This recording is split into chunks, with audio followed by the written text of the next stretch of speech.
Komisi Pemberantasan Korupsi akan mempelajari putusan Majelis Hakim Pengadilan Tindak Pidana Korupsi atas perkara dengan terdakwa mantan Menteri Agama Surya Dharma Ali. Dalam putusan hakim, Surya Dharma disebut melakukan korupsi dalam penyelenggaraan ibadah haji bersama-sama dengan pihak lain. Namun saat ini baru Surya Dharma yang dibui. Untuk membahas topik kali ini telah hadir di studio kuasa hukum Surya Dharma Ali, Humphrey Jermat, dan Irjen Kementerian Agama Muhammad Yasin. Ya, selamat malam Pak Yasin, selamat malam Pak Jermat. Terima kasih sudah bergabung bersama kami. Nah, pemirsa, sebelum kita mulai dialog kita akan saksikan dulu tayangan berikut ini. Mantan Menteri Agama Surya Dharma Ali telah divonis hukuman 6 tahun penjara. Majelis Hakim Tindak Pidana Korupsi menyatakan Surya Dharma Ali telah terbukti menyalahgunakan jabatannya selaku menteri dalam penyelenggaraan ibadah haji tahun 2010-2013. Selain vonis penjara selama 6 tahun, Surya Dharma Ali juga diwajibkan membayar denda sebesar 300 juta rupiah. Majelis Hakim menganggap perbuatan Surya Dharma Ali menyebabkan kerugian negara hingga 1,8 miliar rupiah. Namun, Surya Dharma Ali menolak vonis tersebut. Tuntutan itu tidak sesuai dengan fakta persidangan, maka berikan saya kesempatan untuk berpikir apakah akan menerima ya, atau mengambil langkah-langkah hukum lain. Ya. Senada dengan kliennya, pengacara Surya Dharma Ali, Humphrey Jermat, mengatakan terbuka kemungkinan banding untuk membuktikan vonis hakim itu salah. Masih terbuka kemungkinan untuk banding, ya karena ini masalah prinsip sih soalnya. Ya kan Pak Surya Dharma pernah bicara kan sama pers, 1 hari pun saya nggak rela, 1 hari pun saya nggak rela dihukum, betul itu dia. Ya. Dalam sejumlah persidangan, Surya Dharma Ali menyebut beberapa nama yang diduga terlibat dalam kasus korupsi dalam penyelenggaraan ibadah haji tersebut. Salah satu di antaranya adalah anggota DPR RI fraksi P3 Hasrul Azwar. Terkait akan munculnya tersangka baru dalam kasus tersebut, Pelaksana Harian Kabir Humas KPK Yuyu Andriati menyatakan KPK masih terus mendalami nama-nama yang disebut Surya Dharma Ali dalam persidangan sebelumnya. Iya, mengenai siapa-siapa yang disebut dalam sidang atau persidangan, terutama dalam kemarin yang disebutkan dari kasus SDA ya, kami mencermati semua fakta persidangan itu gitu. Tidak menutup kemungkinan kami akan mengembangkan kasus dari fakta-fakta pengadilan yang ada gitu. Jadi saat ini kami bisa mengembangkan atau mendalami kasus itu lebih lanjut. Kasus korupsi penyelenggaraan ibadah haji tampaknya tidak akan berhenti pada vonis Surya Dharma Ali. Langkah KPK untuk menuntaskan kasus ini akan membuktikan komitmen KPK dalam upaya pemberantasan korupsi. Baik, langsung saja kita tanyakan kepada kuasa hukum Surya Dharma Ali, Pak Humphrey Jermat, apakah sudah selesai kasus haji dengan divonisnya Surya Dharma Ali selama 6 tahun di BUI? Apakah kemudian langkah banding sudah dilakukan? Iya, kalau soal selesai mengenai kasus hajinya, itu sebaiknya ditanyakan kepada KPK.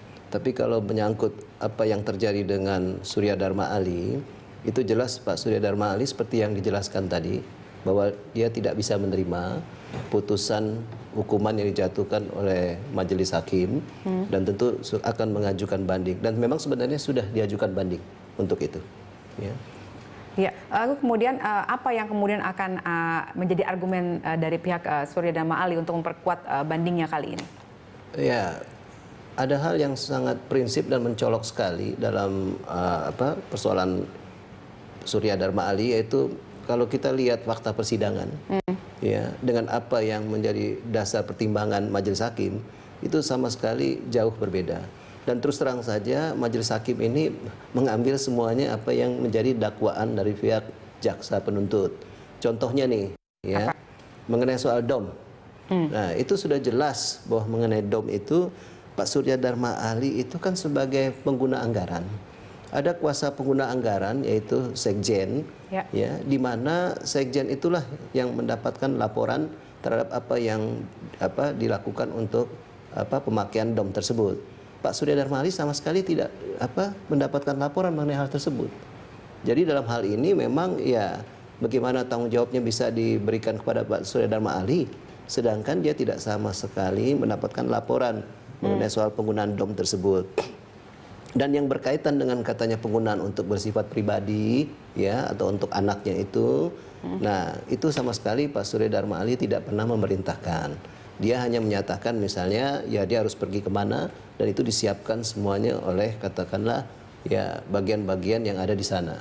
Dan kalau memang ada yang berkaitan dengan penggunaan pribadi, di dalam persidangan juga beberapa saksi sudah menyatakan bahwa memang Pak Surya pernah sering menyatakan kalau memang ada penggunaan ya yang bisa dikategorikan bahwa itu merupakan hutang, itu sampaikan kepada saya. Dan memang ada yang disampaikan dan dibayar oleh Pak Surya Dharma Ali. Itu salah satunya. Ya. Oke. Nah, mengenai dana operasi Menteri ini, sebelum saya lanjut ke pertimbangan berikutnya ya Pak Hafidz Djimad, saya akan tanyakan ke Pak Yasin.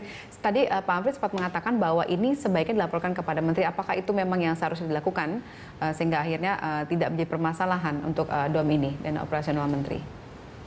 Iya.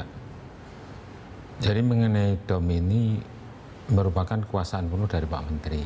Kalau beliaunya ingin menggunakan dana itu, maka Pak Sekjen itu akan mengikuti apa yang dikehendaki oleh Menteri. Gitu. Memang seharusnya ada rambu-rambu penggunaan itu yang harus disampaikan oleh Pak Sekjen. Gitu. Jadi kalau misalnya si Menteri tidak memerintahkan untuk menggunakan DOM tersebut, berarti sebenarnya DOM tidak akan keluar begitu, tidak akan cair. Jadi ini semua kembali kepada Menterinya? Iya, karena dana itu kan untuk penggunaan dana operasional Menteri itu setiap kegiatan, tapi yang jelas kan ada rambu-rambu atas penggunaan dana operasional Menteri tersebut atau DOM itu. Gitu.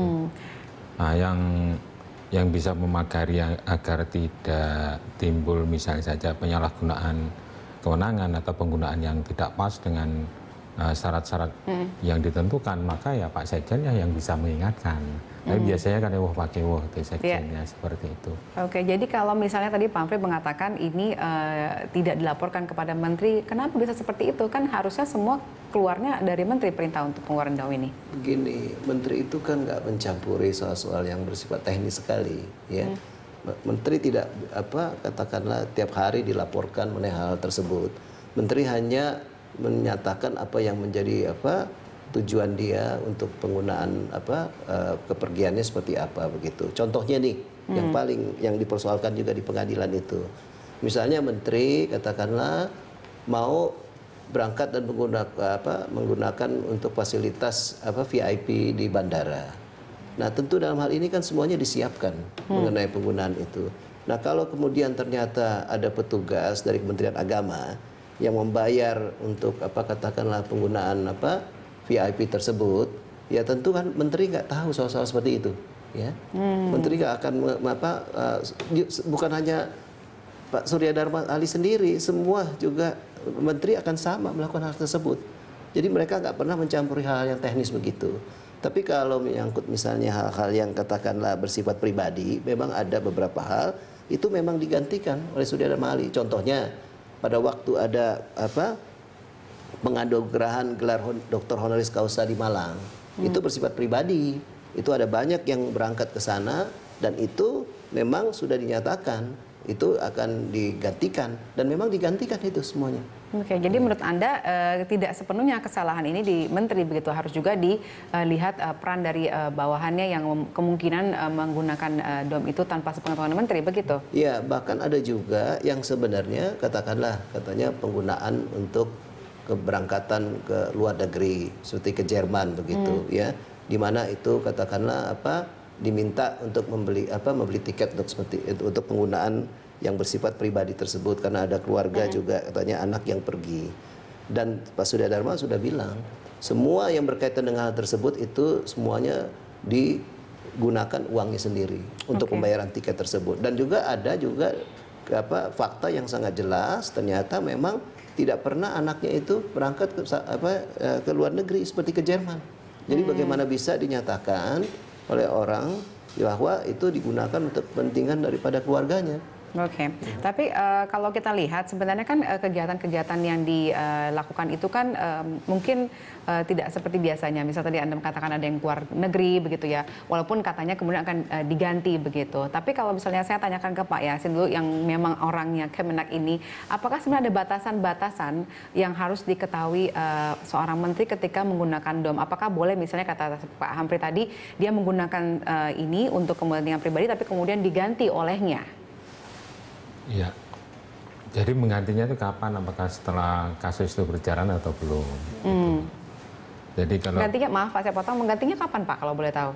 Kenapa? Untuk penggantian tadi Setelah dikatakan. itu ditagih, langsung diganti. Jadi pada saat sebelum kasus ini mencuat Iya, atau sudah diganti sebelum itu? Beberapa kali terjadi Oke. seperti itu. Baik, silakan Iya. Pak Yasin. Ada. Iya. Jadi kalau berkaitan masalah DOM itu tentunya ada rambu-rambu yang di situ adalah untuk pelaksanaan yang berkaitan dengan tugas sebagai menteri. Nah, bisa saja ini penegak hukum mengidentifikasi mungkin penggunaan yang lain. Karena saya sudah tidak dari KPK dan itu kan temuan merupakan temuan hasil lidik dan penyidikan dari KPK. Gitu. Sehingga ada hal-hal yang tidak pas penggunaannya sesuai dengan ketentuan yang mengatur tentang penggunaan DOM itu. Nah, apabila itu tidak merasa keadilan putusan hakim, tentunya kan ada proses hukum yang bisa ditempuh oleh Pak Tapi Surya boleh Dharma. seperti yang dikatakan Pak Hamfri tadi, kalau Iya, misalnya memang Pak Surya Dharma Ali gitu. menggunakan sementara tapi kemudian diganti, begitu boleh?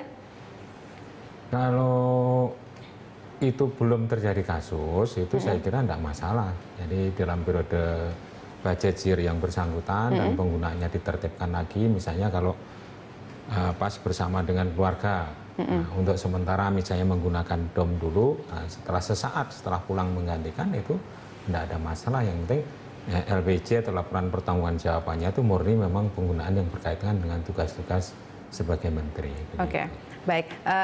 Selain Surya Dharma Ali ataupun pada saat persidangan, Pak Surya Dharma Ali sempat menyebutkan beberapa nama, begitu ya, yang terkait dengan kasus ini. Nanti kita di segmen berikutnya akan bahas siapa saja nama tersebut dan apa perannya, apakah kemungkinan mereka juga akan bisa di follow up untuk atau ditindaklanjuti untuk pengungkapan kasus ini lebih lanjut.